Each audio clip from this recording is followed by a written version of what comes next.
Good afternoon. It's Thursday, March 5th, 2026. Welcome to the Riverhead Town Planning Board meeting. Just if everybody can join us with the Pledge of Allegiance. Allegiance to the flag of the United States of America and to the republic for which it stands, one nation, under God, indivisible, with liberty and justice for all.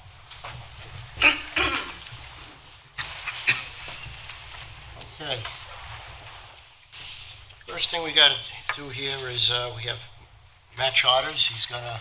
Yeah, quick public service announcement about ongoing phishing and spoofing attempts that look like they're coming from the town of Riverhead. Emails requesting money. This is in conjunction with the supervisor's office. We're just trying to get the message out. They're not originating from the town. So the supervisor's office did put out a press release on February 26th. These emails are coming from planning.townriverheadny.gov@usa.com. Our emails for the town always end. It's just @townofriverheadny.gov. If Heather could go to the next page, we do have a redacted copy of one of the emails that's going out. So it looks pretty official. If you're getting this, it's originating from it looks like it's coming from Otto Whitmire, who's the chair of the Zoning Board of Appeals. It's asking for a $4,000 wire transfer. The town does not accept wire transfers. We only take checks or money orders in the planning division. They're even giving out things with the town seal on it. We're just asking the public to be very vigilant. If you're getting a request like this, just call us at the planning division. Our extension is 240 is the main line, 727-3200, 240. You can email us. If it looks a little fishy, it probably is. Don't. Who is it to? Who you so said the $4,000 to? Yeah, so it's to a bank in, I think it's in Kansas City. Yeah, so they even give an account number, and it looks like it's a real bank in Kansas City. But what I think is probably happening, they're using an AI to pull applicant information off of applications, even if it's just someone's name, and then finding their email address, finding their phone number, and reaching out and trying to get one over on them. That's really it. So just be careful and call the town if you think something looks suspicious. Yeah, don't give out any money. Not sending it over anytime soon. It never ends. Thank you very much, Matt. Okay, next up, we have a public hearing. And with that, we have Heather Trojanowski. This is for Hampton, Jitney. Good evening, everyone. For the record, Heather Trojanowski, planner. I do want to say we have received the affidavit, posting and mailing, and the certified mailing receipts. So this is for a public hearing for a site plan application entitled Hampton Jitney Battery Energy Storage System, which seeks approval to construct and develop an approximately 1,000 kilowatt Tier 2 battery energy storage system comprised of 4 units with related site improvements within a 5,000 square foot area of a 13.9 acre parcel, which is improved with an existing motor coach terminal facility located within the Calverton Industrial Zoning Use District, situate at 253 Edwards Avenue, Calverton, more particularly identified as Suffolk County Tax Map Number 600-117-1-8.6. In terms of correspondence, we did receive one letter. It was received via email. It's dated 3/5/2025. I think they meant to date it 2026 from the Calverton Hills Homeowners Association with some concerns. I did circulate that to the board, council, and the applicant. And that being said, I will turn it over to the applicant's team to address any concerns or sort of give you an overview of the project, as they are the experts.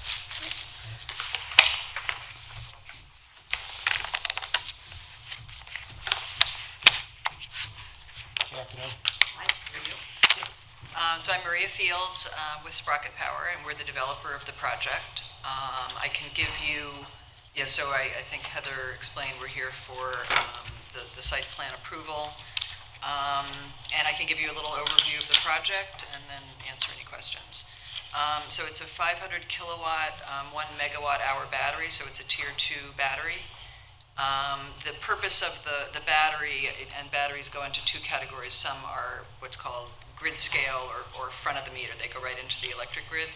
This is really for the purpose of controlling the energy use for Hampton Jitney on site. So The battery really is there to take in solar or take in off-grid energy and use it on site to control their energy use. It's also to prepare for electrification of their bus fleet, which is coming, I think, starting. It's kind of, some of it has started already, and there'll be more starting in 2027. And I think Jeff Lynch will be coming tonight. But we've had a really good working relationship as we've developed the project with the planning department, also with Andrew Smith in the fire marshal's office.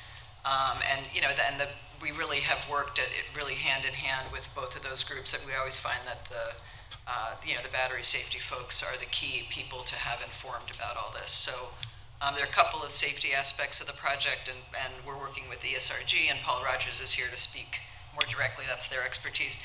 But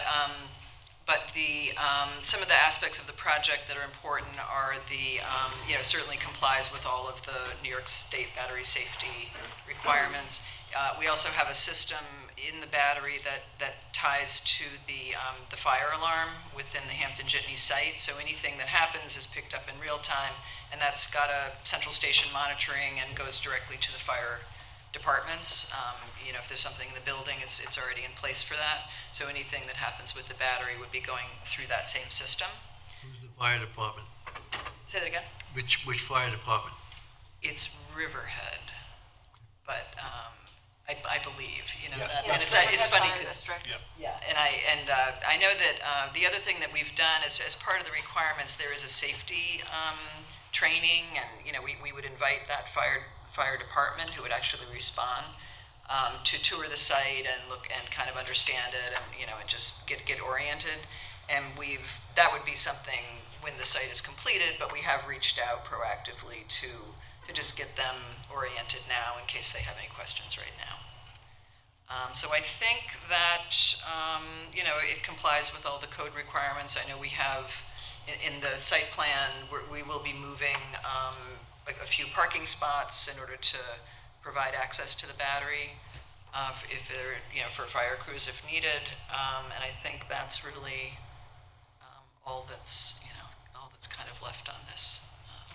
So I know there are any questions. What's the current timeline for this project? When do you expect it to start and be completed? We would be, this is what we're waiting for is this permit, approval. So, but once that's done, it will take about 60 days to complete the project. Okay. And you mentioned something about the training for the fire department. That would take place after completion? That's a requirement and something that we've kind of provided. So yes, and that after completion, but we're in touch with them already if they have any questions. And there is 24/7 monitoring of the battery that keeps track of what's happening within the battery. Do they come out for training as the project advances? Like, I'm sure the project goes in stages, so they'll come out in a couple different times at different stages of the project to. Typically, in this case, because these aren't very large. These are really the size of several commercial freezers or something. They're not, and so it really isn't that long a process to put them in. Okay. But they can, but that's partly why we reached out now. So if there's any question or a desire to do that, we're certainly open to anything, that would be helpful to them. Okay. And the fire alarm request was something that came through the fire marshal's office. So that that's a nice feature that they have a robust fire alarm system already, and this can kind of tie into that. So that was something that came through the fire marshal's office. Okay. Does anybody else have anything? Any comments? The only thing there's no sprinkler system. Is there a extinguishing system built Within the battery there is. within the battery? Yeah. Okay. Maria, maybe I can, it's a good question to have. I'm Microphone and state your name, please. Yes, it does. Thank you. State a specific question, yeah. So, my name's Dennis Quinn. I'm also with Sprocket Power, President and CEO. To your point about the fire suppression system, we are actually, as we go through commissioning, each of those units has a system that at the request of the fire marshal, we're going to be testing as a function as prior to any operation of it, to ensure that it works without emitting everything, but there's a whole testing process we'll go through to ensure that the fire marshal, which will be present, so Andrew will be present as we do that testing for them. Because then each battery would have their own suppression. Correct. Because you don't want one affecting the other, you will. Correct, Right, correct. okay. Yeah, each has their own individual data flow into the communications that goes to the fire marshal. So we'll be able to know which unit it is if it's a remote notification. Because the information is quite robust that comes from these in the way they're set up, so. And that's one of the advancements is that they are separated now so that if something happens with one, there isn't this thermal runaway. Right. Okay.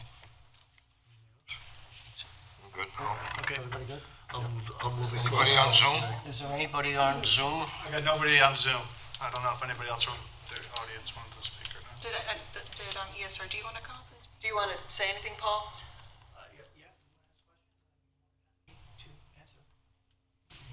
Should we answer the question that had come from the homeowner? So we have retained ESRG for our emergency response plan that we submitted as part of the application. And ESRG also did HMA, the hazardous material assessment for the battery storage system that we're installing here as well. So we kind of covered both ends of it.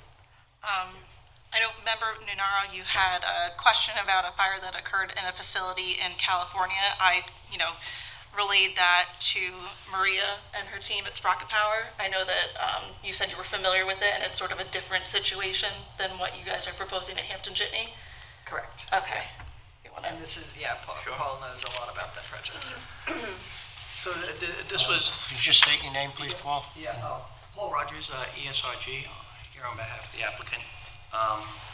So I can take questions about the Morse Landing incident that took place in Monterey, California. It was a big incident that took place there, but I'd be more than happy to answer questions that's publicly available out there. Is that related to what we have here today, or are they two yes. totally separate? Yeah, no, the Morse Landing incident was a dedicated use building. We're looking at cabinetized compartmentalization of the batteries themselves, so that the Morse Landing was just an open floor plan where you had batteries from floor to ceiling, two tiers. There was a big fire that took place, and it lasted for some days. But there was a PowerPoint that was sent to us that was done by the EPA. That PowerPoint just went through a list of different things. But the EPA was leading the incident command. They were leading the incident command at that particular time. Ironically, the head of the EPA, Lee Zeldin, was here in Long Island and mentioned, what he'd like to see.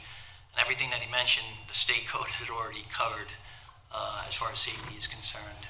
So we're kind of was ahead of that, what the EPA actually recommended. So the state had already covered all of that already on that end. But anyway, questions in regards to these are totally different. Number one, they're different chemistries. For the battery that took place, the fire that took place in Morse Landing had a different chemistry. So lithium ion has numerous chemistries underneath it, subchemistries. That was what they call an NMC, nickel manganese cobalt chemistry, which is has the more it has a the energy is in a smaller spot, and you put a lot of energy into a smaller spot, it makes it more volatile. We're using lithium iron phosphate, which is a different chemistry, so the propensity is a little harder to go on fire than the NMC as a result of the energy not being packed in as tight. What are the lifespan of these batteries, the storage batteries? Depends on the cycle, on how often they cycle them. I've heard, and I want to speak for this project, it could be anywhere from 15 to 20 years. That's accurate. Yeah. Goodness.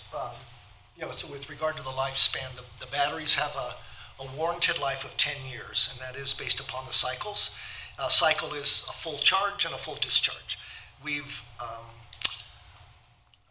engineered the battery to support the load of Hampton, Jitney, and their electrification, which quite closely resembles one cycle a day. And that lines up, it's about 3,000 cycles is the lifespan typically of the battery. And then at the time of the end of that battery life, you can actually take the modules out. We would decommission that and replace the modules in the same cabinet at some point in the future. But that's typically the life, and it comes with the warranty with a period of time that goes with it. And just say, before the 10 years or 15 years, if new technology comes out, can you replace them? Are they replaceable? There depends on the uniqueness of the technology, but typically the way that these cabinets are constructed, they have the electronics, which are consistent, and then you can pull the modules out for the battery components themselves. These modules are replaceable to the extent that the technology kind of fits that. And what the industry is trying to do is to try to get something that fits in the same one, so you don't have to build a whole new system for it. And again, these units are 5 foot by 5 foot wide and about 7 feet tall. And so even if you get a new technology in 7 years, they're easy enough to just lift up and move out, subject to the decommissioning steps that we've filed for. So if these batteries, just say one of them dies and you have a series of 4 and you have to replace the one, it has to be an identical battery to the other 3 that are in there. It can't be like a knockoff or one that you took out of another unit and replaced it with. Good question. If the technology, there's lithium iron phosphate is a very common technology now out, and it's a very much more inert type of technology. But if, let's say, a specific battery unit fails, there are replacements that are the same size. It's important for us to make sure that electronically, they tie into the same system. And these are very standard size units that they build.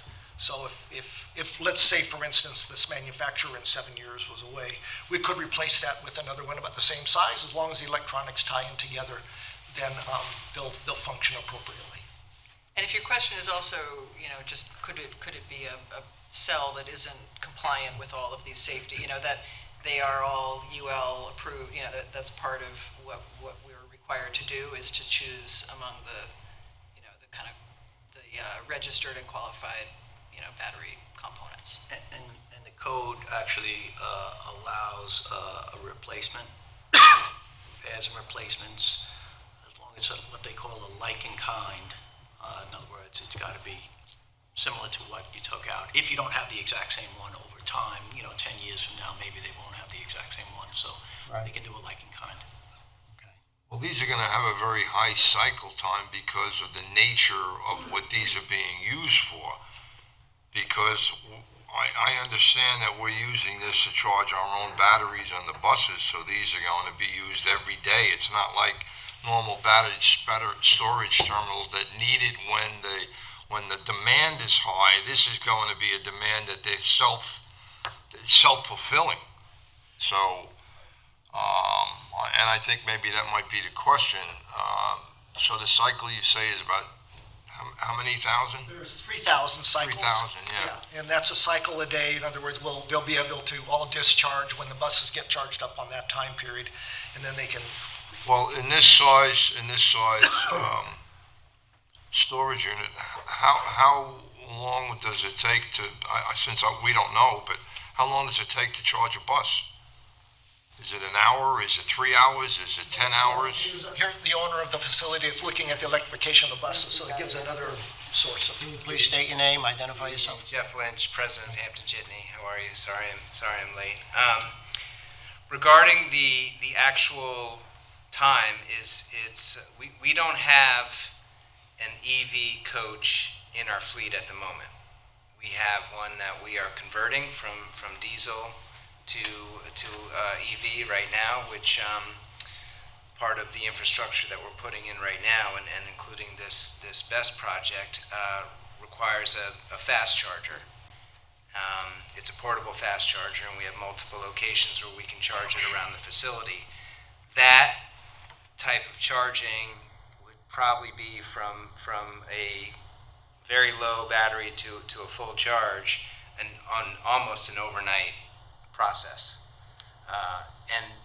And frankly, this project that we are trying to get permission for right now, if we went to a fully 100% EV fleet, we would need far more charging capacity than what this is. This is really just for us to allow for this converted vehicle that we are putting in our fleet, as well as another coach that's coming in mid-2027 it's a demo. We're not purchasing it, but we're part of the research process to see how these over-the-road motor coaches will behave and how well this battery technology will work for these types of vehicles. Because our coaches will do at least a round trip between the east end of Long Island and Manhattan. It's at least 250 miles. And right now we're looking at ranges somewhere around 400 miles, but that depends upon temperature and utilization and what's going on inside the passenger compartment. So right now, this specific project is really just a couple of vehicles that are going to be charged overnight.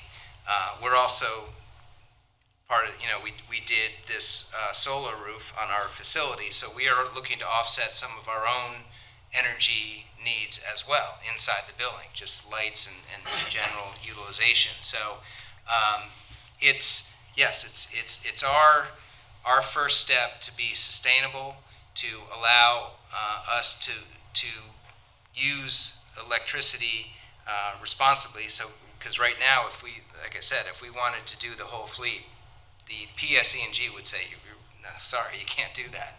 There's just no capacity for that. So I'm assuming these are hybrid, right? No, these are 100% EV. There's no hybrid. I mean, maybe in the future, but right now there is no hybrid. So it's. How do you do the New York run? At this point, the current vehicle does not have the range to do that. It's simply going to stay on the east end of Long Island.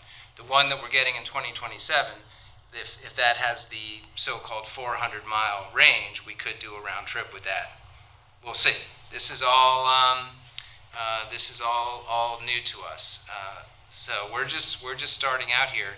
I may be back in a couple years saying, hey, I need a 5 megawatt battery system. I don't know, but right now this is just our attempt to, number one, help us with the initial EVs that we are experimenting with, and then also offset some of our own energy costs that we're dealing with right now at our facility in Calverton, and then we'll see what happens down the road.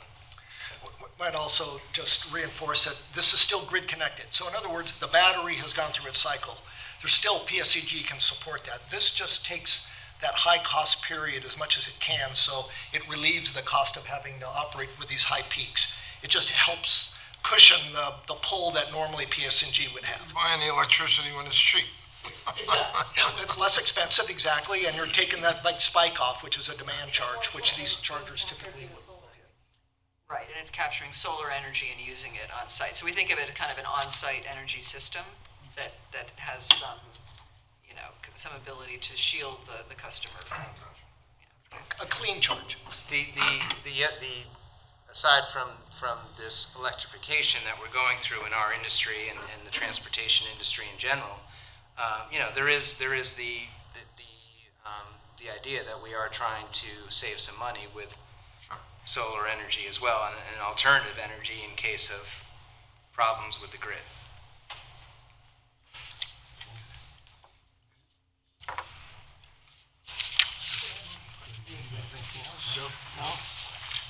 We'll close the public Okay, hearing. as far as this correspondence from the person, is there anybody that can answer that as far as? Did you want to address the letter, or?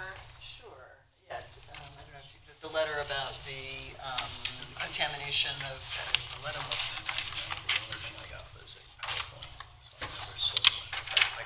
Well, and I guess it was a comment that was. This is a very general comment. There's a concern of somebody who lives locally.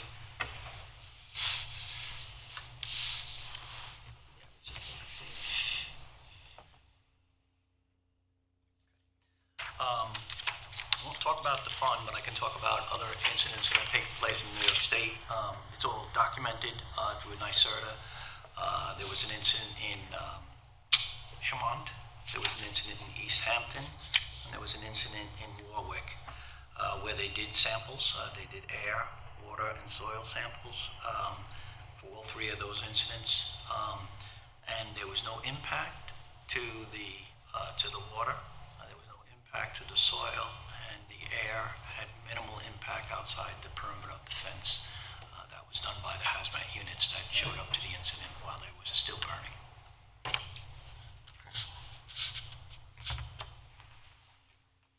You guys good with that? Okay. All right. Thank you very much. Good luck. Thank you. Appreciate it. Nobody got on Zoom in the meantime? Nope. Okay, very good.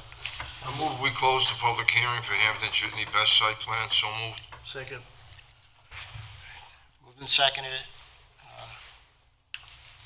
Mr. Zanicki? Yes. Mr. Bear? Yes. Mr. Zanero? Aye. Okay, I vote aye. Close the discussion. Public hearing. Thank you. Thanks, Very much. Appreciate it. Thank you very much.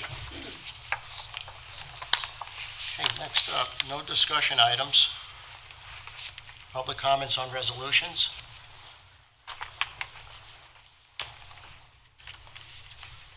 Okay, might as well go right to the resolutions then. I'll move resolution 2026-015 for Town Square Hotel Project, Town Square Lot Line Modifications, so moved. Second. Moved and seconded. Mr. Zanicki? Yes. Mr. Bear? Yes. Mr. Nenaro? Aye. I'm a yes. Motion adopted.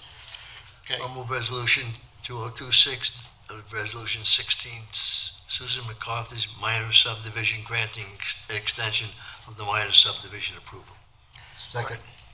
moved and seconded. Mr. Zanicki? Yes. Mr. Bear? Yes. Mr. Nenaro? Aye. I'm a yes. Resolution adopted. Okay.